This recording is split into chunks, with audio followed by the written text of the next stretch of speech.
Nagbabalik na naman ang inyong tagapaglingkod ng mga balita at pawang katotohanan lamang. Naging mainit nga na usapin sa mundo ng social media. Talaga naman harap-harapan ng bulok ng sistema ng bansang Pilipinas na ito dahil matapos ang mga investigasyon at mga fault na ginawa nga ni Torre ay talagang na-promote pa ito ni Kuting ng Norte. Dito nga natin makikita na talagang harap-harapan ng pinagloloko ang taong bayan at talagang ginagamit na nila ang kanilang kapangyarihan. Ngayon nga ay talagang ang bulok na sistema ng bansa natin ay talagang ito ang nakakalungkot na katotohanan at marami pa rin taong bayan na nagbubulag-bulagan sa katotohanan na nangyayari sa bansa natin dahil pare-pareho silang gumagamit ng mga pulburon. Kaya naman talagang gusto nila na hindi na magbago ang bansa natin sa kamay ni Kuting ng Norte. Dito nga natin mapapansin na talagang wala nang magagawa ang taong bayan na bulag sa katotohanan dahil hindi nila nakikita ang totoong nangyayari sa bansang Pilipinas. Kung susumain natin ay talagang pati nga si Manang Aimee na ito ay talagang hindi nga bulag sa katotohanan at talagang nakita ang mga kabalbalan at katiwalian ni Kuting ng Norte. Kaya naman talagang binubunyag ito sa publiko. Ngunit marami pa rin nagbubulag-bulagan at tumatanggap ng suhol dahil nga sa pera ni Kuting ng Norte ay nababayaran niya agad ang prinsipyo ng mga politiko. Well mga kaibigan, para nga sa karagdagang impormasyon, panoorin nga natin ang buong video. At kung bago ka lamang sa aking channel, huwag kalimutan i-click ang subscribe button at notification bell para lagi kang updated sa ating mga bagong video. At para sa solid viewers natin dyan, maraming salamat sa walang sawang pagsuporta. Ating pagpapasalamat dahil sa tulong ng SMNI at ng KOJC na mapaabot ang mga balita sa ating mga kababayan sa buong mundo.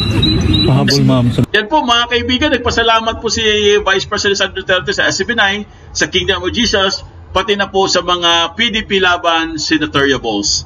Ayan po alam sa totoo lang guys talagang very sa totoo lang kahit mabigat po guys, mabigat po ang mga pangyayari, masakit po ang mga pangyayari guys, pero pag si VP Sara po nagsalita mga kaibigan, akala mo wala lang akala mo wala lang problema, yung parang maaliwalas lang, very positive po talaga siya guys, very positive po talaga itong Vice President natin. Kaya napaka yung isip niya mga kaibigan, parang parang visionary siya nahuhulaan niya yung mga darating na parang ganun dahil po sa kanyang aura guys parang pag si VP Sara po ang nagsalita mga kaibigan, o kaya si VP Sara yung magiging presidente natin, parang yung Pilipinas po ay nasa panatag na we are in good hands, kumbaga kung sa English pa nasa tamang kamay tayo mga kaibigan pag si VP Sara po ang naging Pangulo. Belgium karumpuan. Sandy po. Nasabi ko London UK nasabi. Karon sa Belgium. Okay. Maraming salamat sa ating mga kababayan na sa Belgium, sa ating mga members ng Kingdom of Jesus Christ, sa mga supporters ng PDP laban, sa inyong meeting de avance para sa mga senador ng PDP. Unang-una na si Senator Bongo, si Senator Bato de la Rosa, si Senator J.B. Hinlo, si Senator Raul Lambino, si Senator Jimmy Bondoc, si Senator Philip Salvador. At meron po silang mga guest candidates napakahalaga dahil kailangan yung 10 ay maalala ninyo: si Senator Vic Rodriguez, si Senator Rodante Marcoleta, si Senator Richard Mata, and of course si Senator Pastor Apollo Kibuloy. Isipin po natin na marami silang magagawa para sa ating bayan. Unang-una na lang ay baguhin ang mukha ng governance and government sa ating bayan. Maraming salamat sa inyo dahil sinuportahan ninyo ang panawagan ng PDP na itong 10 ang iboto para sa Senado ngayong darating na halalan sa buwan ng Mayo. Talagang pag tama po kayo talagang very kalma lang po siya guys very wala talaga siyang kaplastikan, walang kaartihan, no? Talagang relax lang po mga kaibigan, itong si VP Sara. Hello po, Beauty Galban. Ayan, nandito si Beauty Galban, no? Kumbaga guys, yung ano niya, yung aura niya guys, kalmadong-kalmado lang, no? Parang akala mo wala problema, eh, no? Di ba? Ayan, kaya po si VP Sara guys, very positive po. Dapat yan ang kailangan nating mga leader. Kalmado lang, no? Talagang wala pong kaplastikan. Consider niyo po ba na isali po si Senator Aida sa guest candidates Senator State kasi kanina po nabanggit po na meron po kayong friendship and it's beyond political or politics. Hindi kasi ako member ng PDP Laban, so hindi ko sila nakakausap with regard to their senator slate. Sumusunod lang ako sa mga pronouncements ni Pangulong Duterte, mga sinasabi niya with regard to guest candidates. So yun lang yung would you welcome po if ever po na natanggap niyo or Senator Aida as a guest candidate po ng PDP Laban? Well, I cannot really speak for PDP, no? Siguro discuss natin yan kung meron ng agreement si Senator Amy Marcos at ang PDP Laban. Ayan po mga kaibigan, hello Laleng Garcia, magandang gabi po dyan, happy weekend po. Yan sila Adele, ang ating mga Suki, Chrissy Brooks, Jenny Jarumay, ang ating mga mga first responder. Okay mga kaibigan, no? Lalo na katulad po ng sinabi ko sa inyo guys, marami po nagtatanong sa akin. Pudinet, bakit ba PDP straight tayo? No, sabi nila.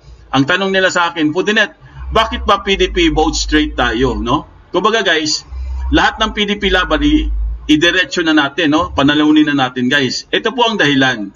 Kasi po ang sagot ko lang sa kanila, guys.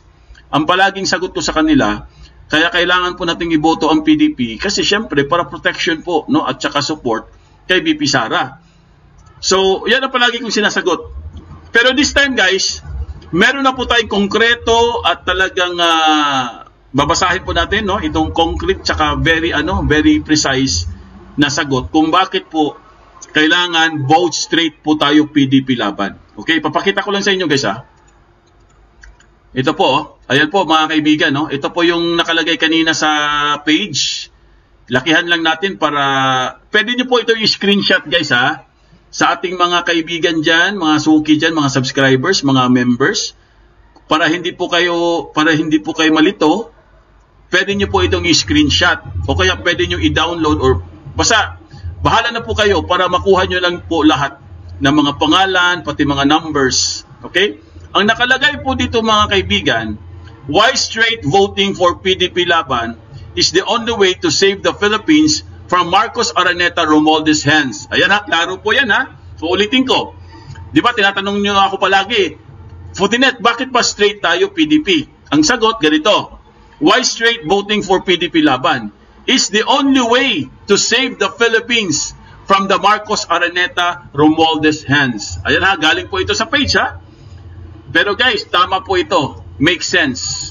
Okay, basahin po natin ang mga reasons. Okay, para maintindihan nyo rin po, syempre para mabigyan din kayo ng update kung bakit ba kailangan talaga natin ng PDP Laban.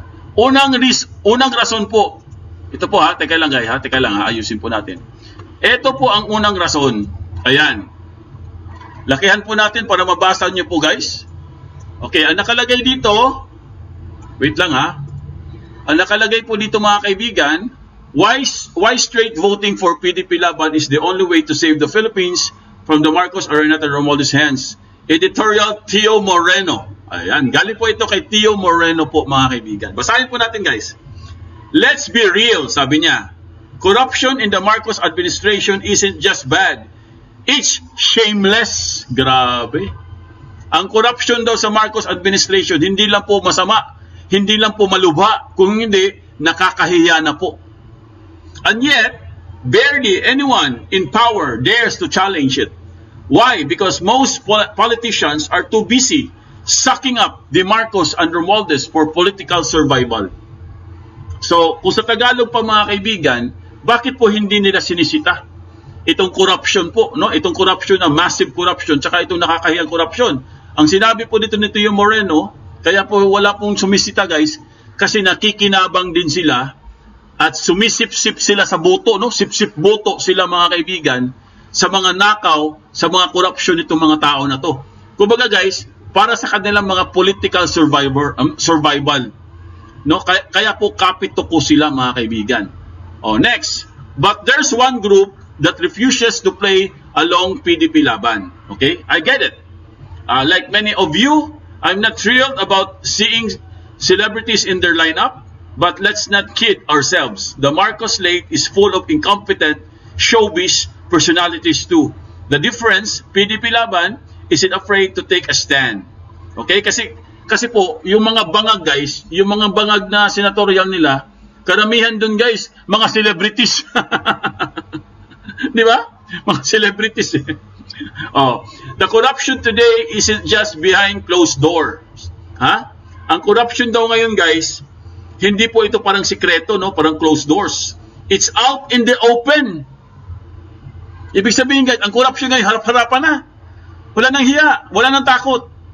Kasi wala pong sumisita sa kanila. Even the poorest Filipinos, the ones who feel it the most, see how the blatant it has become? This isn't just about stealing taxpayers' money. This is about abuse of power at every level. So matindi na po talaga guys, no? Matindi na po. Hindi lang po ito tungkol sa pagnanakaw sa mga taxpayers' money or mga buwis natin. Kung hindi, pag-abuse din sa power mga kaibigan.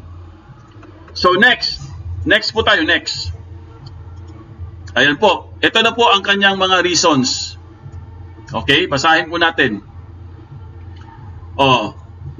We've all witnessed it. Okay, number one po. The harassment of KOJC members. Number one. Pangalawa, the political harassment of the duly elected Vice President. Pangatlo, the persecution of OVP employees. Next, the silencing of critics from bloggers of ex-military officers. The intimidation of ordinary dissenters who dare to speak out. The removal of their election opponents. The blank spaces in BICAM report and billions of budget insertions. The constitutionally infirm impeachment against BP Sara. The massive flex of ayuda power while taxes are so high. The jet-setting activity of the First Family and the obsession of concerts despite Filipinos struggling to have something to eat. Grabe, matindi. So, kaya po kailangan po natin guys iboto ang PDP laban. Dahil po sa mga binabasa ko mga kaibigan. Ito po, last na po to, no? Singit lang natin guys. And let's talk about drugs. Ever notice how addicts now have the audacity to stream their drug sessions live on Facebook and TikTok? That didn't happen before. Tama po siya guys. Tama po ito si Tio Moreno. Dati po wala po kayong nakikita mga addictus benedictus sa Facebook o kaya sa TikTok.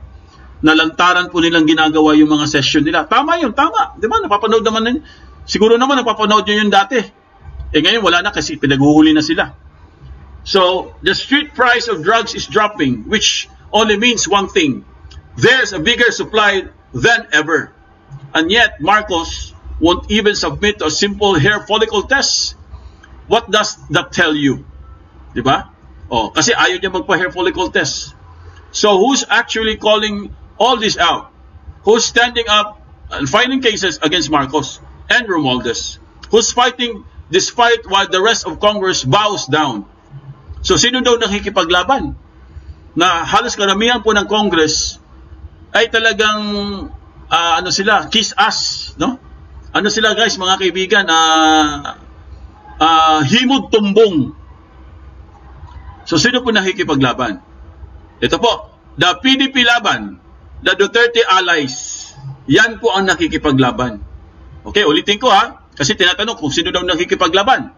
Ang nakikipaglaban po sa mga aliporis ni Bangag na mga korap the PDP Laban, and Duterte's allies.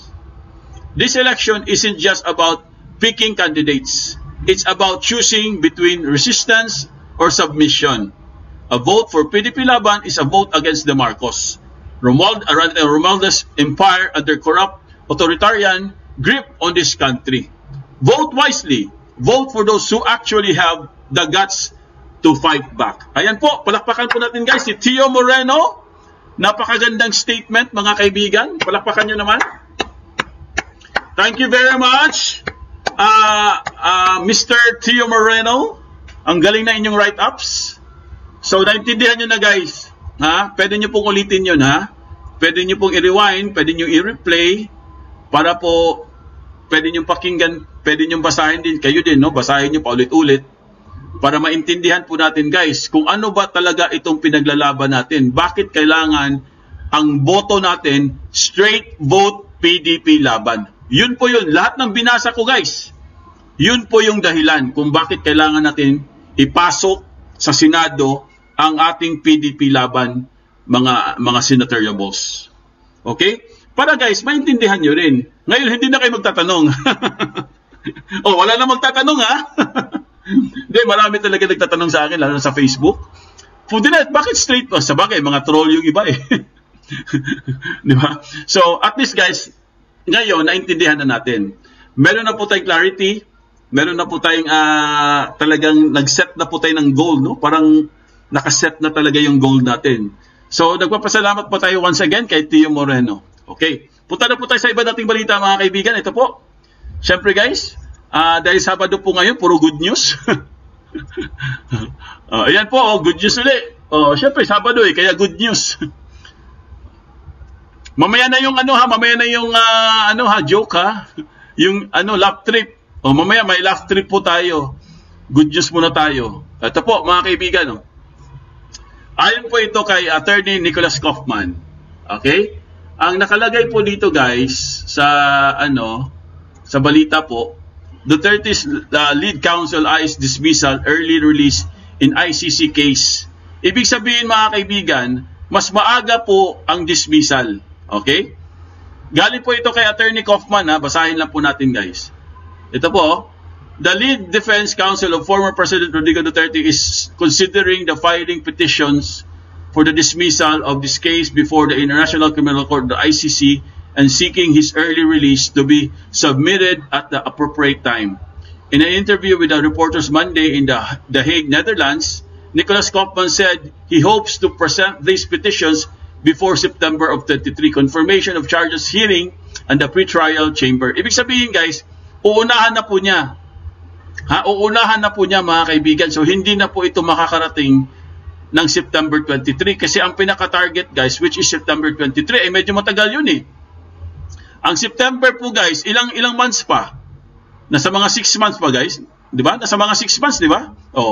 Marami pong mangyayari sa 6 months. Kaya ang gagawin po ni Attorney Nicholas Kaufman mga kaibigan, aagahan po niya para ma-convince itong ICC na mapa-release po or matapos na po kagad ang kaso ni Pangulong Duterte para po siguro ma-release na siya, makalabas na siya sa The Hague, sa ICC at laya na po siya guys at ibabalik na po siya sa Pilipinas. Okay? Sabi niya dito guys, first of all, I believe that there are compelling arguments and I will seek to persuade the judges. But people who decide at the end of the day are the judges themselves. Okay? Klaro po yan ha. The veteran trial lawyer cited the Philippines' withdrawal from the Rome Statute, the treaty that established the ICC as a key argument in challenging the court's jurisdiction over Duterte. Ulitin ko ha, treaty that established the ICC. Ibig sabihin guys, malaki po ang chance. Malaki po ang chance mga kaibigan na may laban po. May laban po itong si Attorney Kaufman. Dahil po ang gagamitin niya guys, ang isa-cite niya, yung pag-withdraw natin from the Rome Statute. Yun yung isa-cite niya guys. Kaya malaking bagay po ito na nag-withdraw na po tayo sa ICC. Pwede po itong gamitin guys para si Pangulong Duterte po ay tuluyan na pong mapawalang sala, ma-release at makabalik na po sa Pilipinas. Itong Rome Statute, guys, na ginawa po ni former President Duterte, ito po ang makapag-save sa kanya. So, tuloy lang po natin, guys. Sabi po ni Attorney Kaufman, I believe that there is a strong argument for the lack of ability to exercise jurisdiction. Yes! Galing. Ulitin ko sabi niya, I believe that there is a strong argument for the lack of ability to exercise jurisdiction. Ibig sabihin, nagkulang. Nagkulang si Bangag. Sus Maria Jose. Nagkulang kayo to exercise jurisdiction given the Philippines withdrawal from the Rome Statute. Kasi nga, nag-withdraw na tayo. Hindi nyo ginalang ang jurisdiction. Mga hinayupak.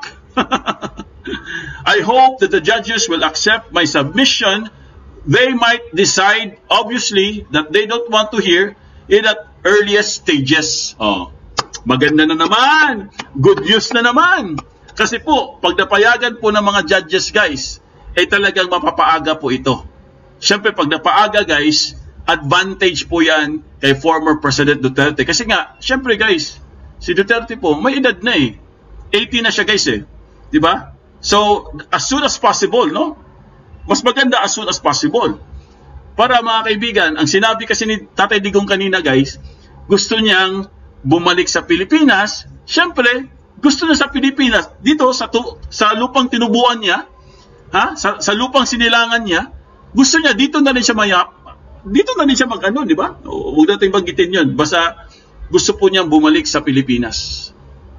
Ang sabi, ituloy lang po natin, guys, konti na lang po ito.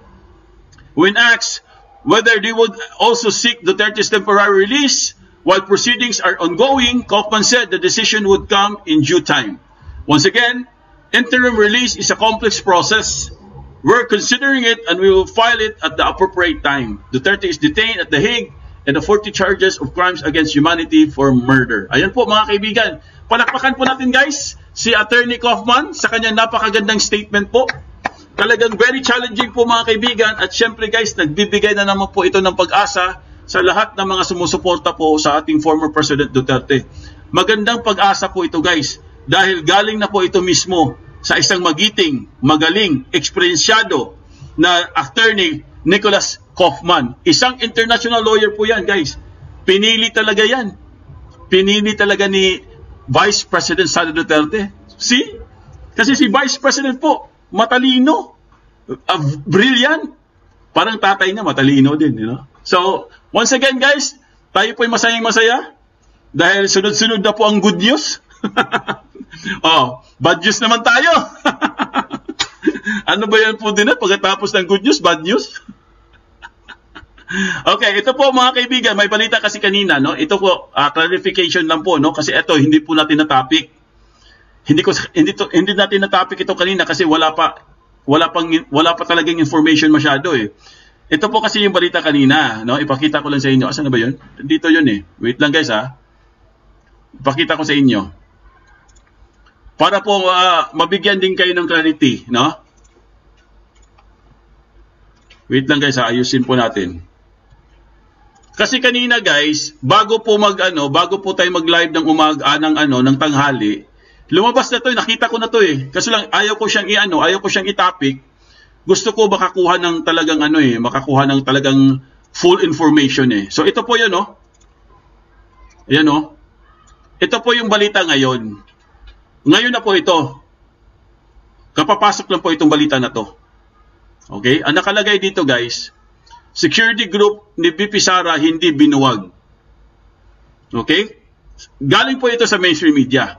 Now, kanina guys, ang sinasabi ko sa inyo ito, malamang si Palengkera na naman siguro nagbalita nito. Kaya iba-iba mga sinasabi. Hindi sila sa totoo lang, hindi sila magkapareho ng balita. Bakit kaya iba-iba sila? Di ba? Ito po, kanina po, bago po ito magtanghali, ayan, parehong date yan parehong date, April 5. So kanina guys, ito ang lumabas. Vice President Security Group disbanded daw. Ibig sabihin, wala na si security.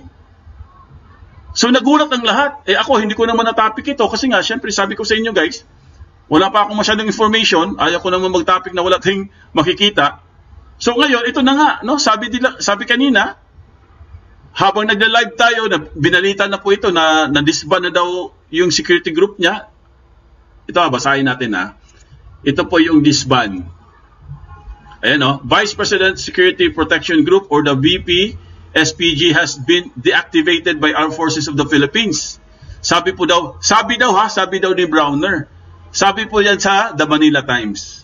The activation comes after several members of the group were relieved over their alleged involvement in the transfer of office of the Vice President of Staff Zulieka Lopez last year.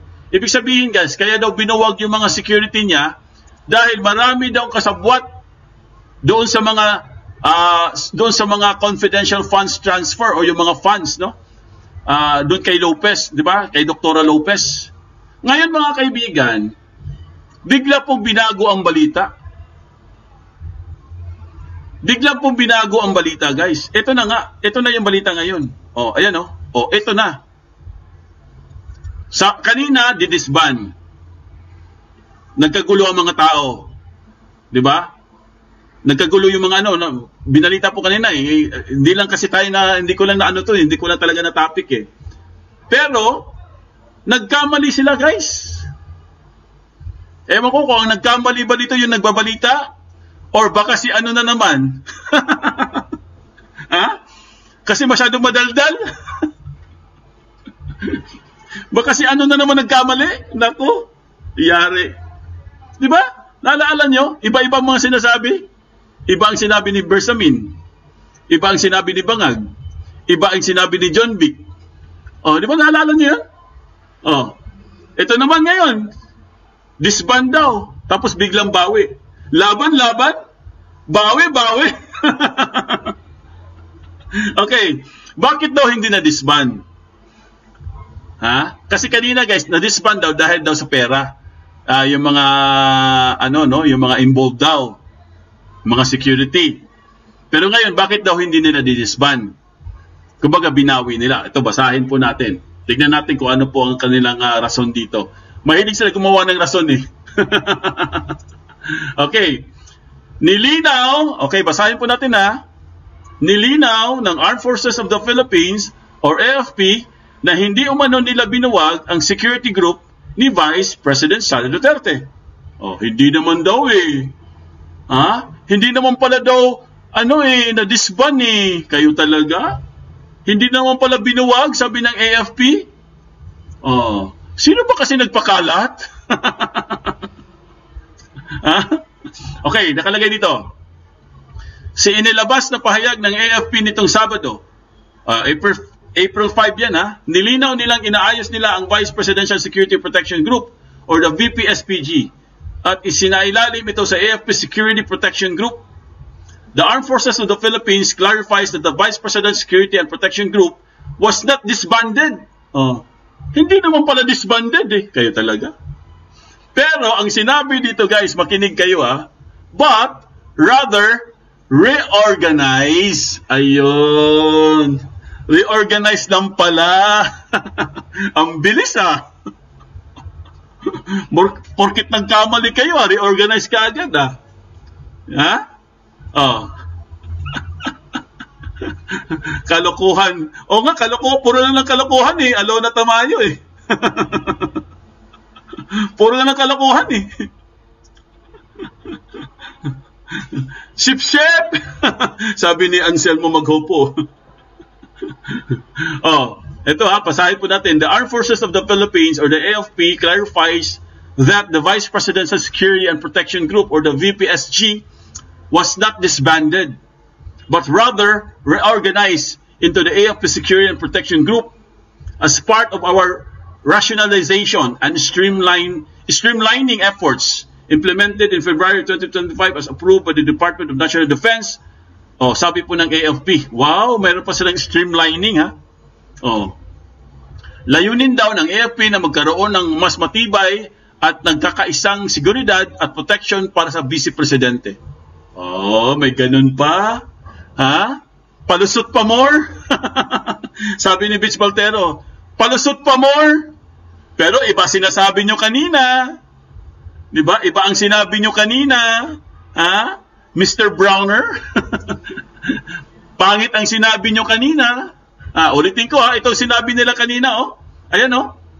Ulitin natin. Basahin natin. Bakit na na-disband? The activation comes after several members of the group were relieved over their alleged involvement in the transfer of the office of the Vice President Chief of Staff, Zulieca Lopez. Yan ang sinabi nila kanina. Diba? Didahilan nila guys, si Mrs. Lopez. Nagkamali kayo. Diba? So, ibig sabihin guys, hindi po na-disband. Okay? Ang conclusion, meron pa pong security si VP Sara. Reorganize lang daw. Okay, tapos na po tayo dyan. Ang daming palusot. Palusot pa more. Ha? Palusot pa more mga kaibigan. Okay. Bakit po biglang nagkagulo kanina, guys? Alam nyo ba? Alam nyo ba yung balita? Bakit po bigla nilang ginulo ang balita? Ito, ipakita ko na sa inyo, guys. Alam nyo na to eh. Wait lang guys ha. Marami po nagtataka dito. Gusto ko bigyan nyo ng reaction. Okay? Kasi sa totoo lang mga kaibigan, nagulat din ako dito. No? Ayan po. Ano pong nangyari dito guys? Ayan. Alam nyo ba yan? Alam nyo ba yung picture na yan? Ayun no? Bigla pong nagulat ang lahat. Anong nangyari sa Davao? Di ba? Bakit bigla may ganito? Mga election paraphernalias na diskubrihan sa usa ka balay sa Dumanlas, Buhangin, ning siyudad. Sino pa taga Davao? Di ba? Mga balota po yan. Na-discovery po sa isang bakanting lote. Imagine niyo guys, imagine niyo. Bigla po nilang ginulo. Di ba? Ang balita. Ito po ha, ipakita ko sa inyo yung pinaka headline po niya guys. Mukhang meron na naman po silang gagawing diversionary tactics dito. Di ba? Same as usual. Yan ang palagi nilang ginagawa. Ito po, andito yun eh. May balita tayo dyan eh. Wait lang ha. I-ano natin. Ayan may mga picture pa nga dito eh. Ito mga picture ayan Yan guys Lakihan natin. Ayan Di ba? Ayan po mga kaibigan Basahin ko lang ha. Nasa dosenang Commission on Elections, COMELEC own election paraphernalia ang itinatago sa isang private residence sa Santol Street sa Purok Santo Niño, Dumanlas, Buhangin, Davao City nitong Sabado. Kanina lang po yan ha, kanina lang po yan mga kaibigan. Batay sa ulat ng Manila Bulletin, kinumpirma ng Davao City Police Office or the DCPO na ang laman umano ng mga kahon ay solar panels at Wi-Fi. Okay? Ulitin ko ha. Ang kinumpirma ng Davao City Police Office or the DCPO na ang laman umano ng mga kahon ay solar panels at Wi-Fi transmission equipment mula sa COMELEC Manila. Nako.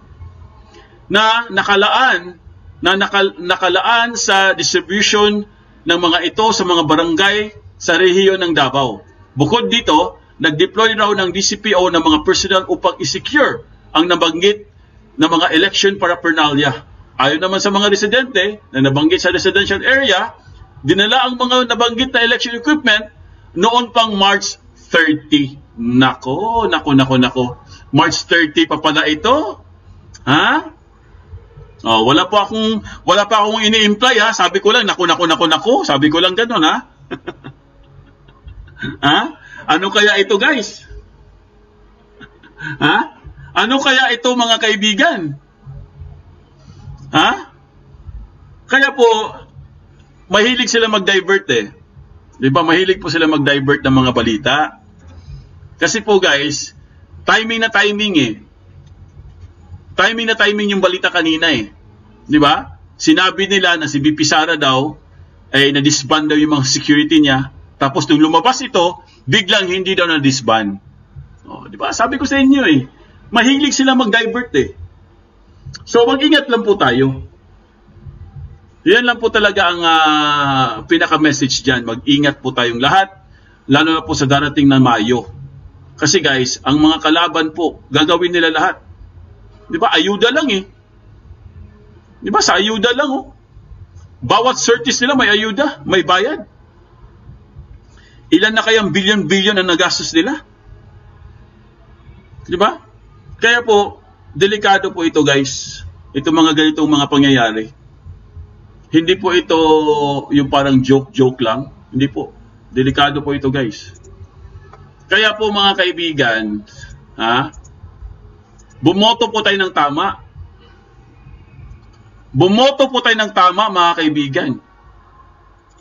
Huwag po nating botohan yung ganitong klaseng may papakita ko sa inyo. Para naman tumawa tayo guys Para naman tumawa tayo kasi puro na lang tayo bad news eh. Para naman tumawa tayo. Huwag kayong bumoto sa mga aswang. Pagdilan, sinong aswang? Ayun o. Ayun o. Ayun o. Jesus Marios. Ayun o. Ay, taga Cebu. Ayun, nabuo lang, isa-isahit manang. Tete sayo ni manang, oh. Ay,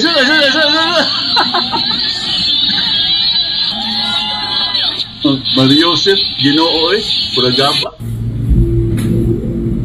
Kita ba ito? Ay, nako. Kita ba ito talaga, diba? You all saw that, right? It's not just me. That was so freaking funny.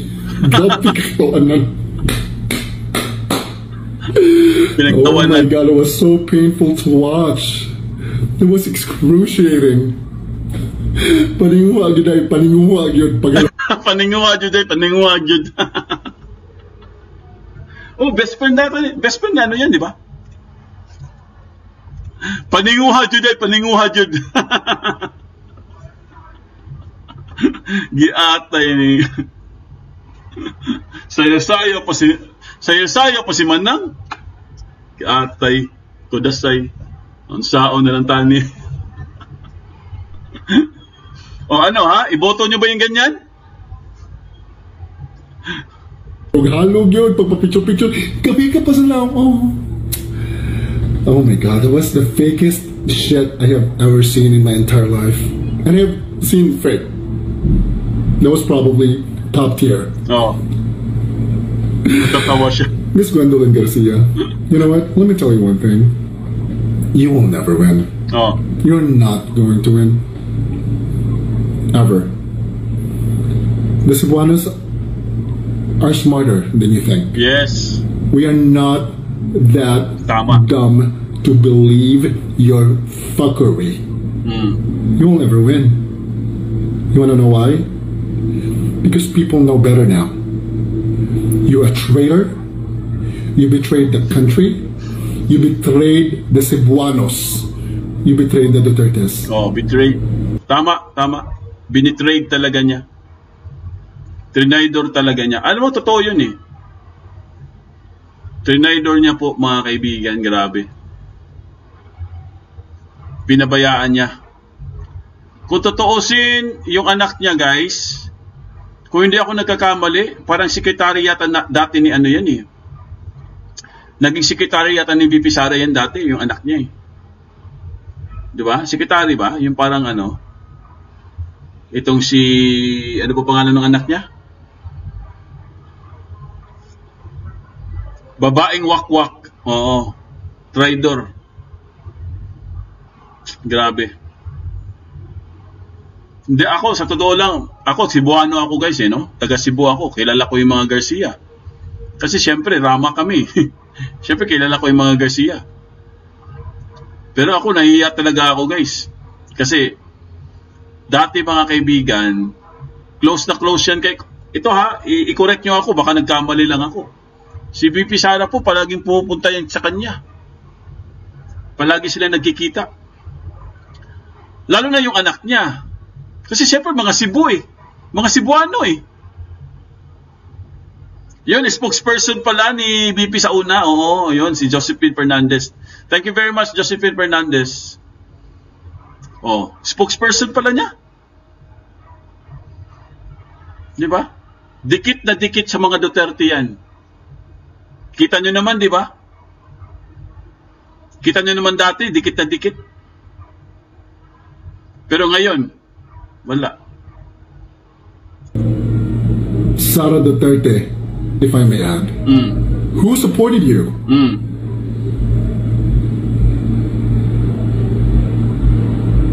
Bagaan mo naman sa?